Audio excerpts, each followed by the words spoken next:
देश में एक ही चुनाव कराने को लेकर केंद्र सरकार ने बड़ा फैसला लिया है।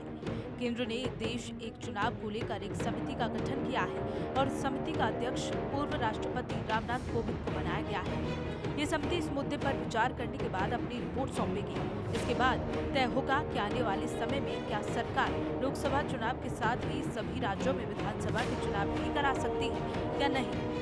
बता दें कि एक देश एक चुनाव का मतलब है कि देश में होने वाले सारे चुनाव एक साथ ही करा लिए जाएं। दरअसल देश के आजाद होने के कुछ समय बाद तक लोकसभा और विधानसभा के चुनाव एक साथ ही कराए जाते थे, लेकिन इस प्रथा को बाद में खत्म करके विधानसभा और लोकसभा चुनाव को अलग अलग कराया जाने लगा।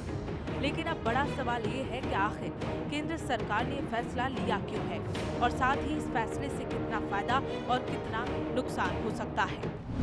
एक साथ चुनाव की क्यों बड़ी जरूरत? दरअसल किसी भी जिले में सामान्य तौर पर 4 बार यानी लोकसभा चुनाव, विधानसभा चुनाव, नगर निगम और पंचायत चुनाव के समय आचार संहिता लगती है। अब आचार संहिता लगती है तो इसका सीधा असर विकास योजनाओं पर पड़ता है। देश में लगातार चुनाव की स्थिति रहने से सरकार को नीतिगत और प्रशासनिक फैसले लेने में परेशानी का सामना करना पड़ता है। कई जरूरी काम इससे प्रभावित रहते हैं। अब क्या कहता है कानून? अगर सरकार को इस दिशा में आगे बढ़ना है तो संसद में इसके लिए संविधान संशोधन बिल लाना होगा। इसकी मंजूरी के बाद इस दिशा में आगे बढ़ा जा सकता है। बता दें कि पहली बार नहीं जब ये मामला सामने आया है। इससे पहले भी 1999, 2015 और 2018 में 3 बार लॉ कमीशन ने इस पर अपनी रिपोर्ट दी। वहीं इससे पहले 2016 में संसदीय समिति भी अपनी अंतरिम रिपोर्ट दे चुकी है। अब 2018 में ये मामला सामने आया था तो केंद्र ने विधि आयोग को पूरा मामला सौंप दिया था। विधि आयोग की ओर से इस पर पूरा रोड मैप तैयार किया गया। क्या संभव है एक साथ चुनाव? सबसे बड़ा सवाल है कि क्या देश में एक साथ लोकसभा और राज्यसभा का चुनाव संभव है? इसका जवाब है हाँ। ऐसा पहले भी कई बार हो चुका है।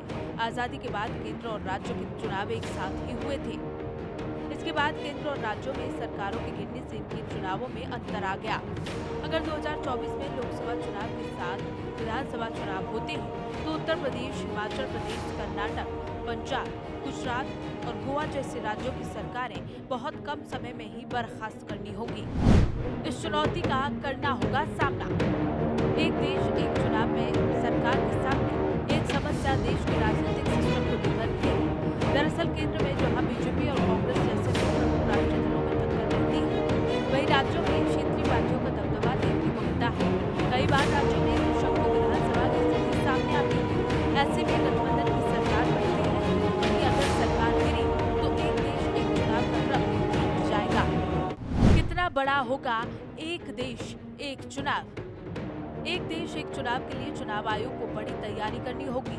देश में लोकसभा की 543 सीटें हैं। सभी पर एक साथ चुनाव होते हैं। इसके अलावा सभी राज्यों और केंद्र शासित प्रदेशों की 4126 सीटों पर चुनाव कराने होंगे। समस्या ये है कि कई राज्यों में कुछ समय पहले ही विधानसभा गठित हुई है, कई में अगले साल चुनाव होने हैं। ऐसे में कुछ विधानसभाओं को कार्यकाल समय से पहले खत्म करना पड़ सकता है तो कुछ का कार्यकाल आगे बढ़ाना होगा।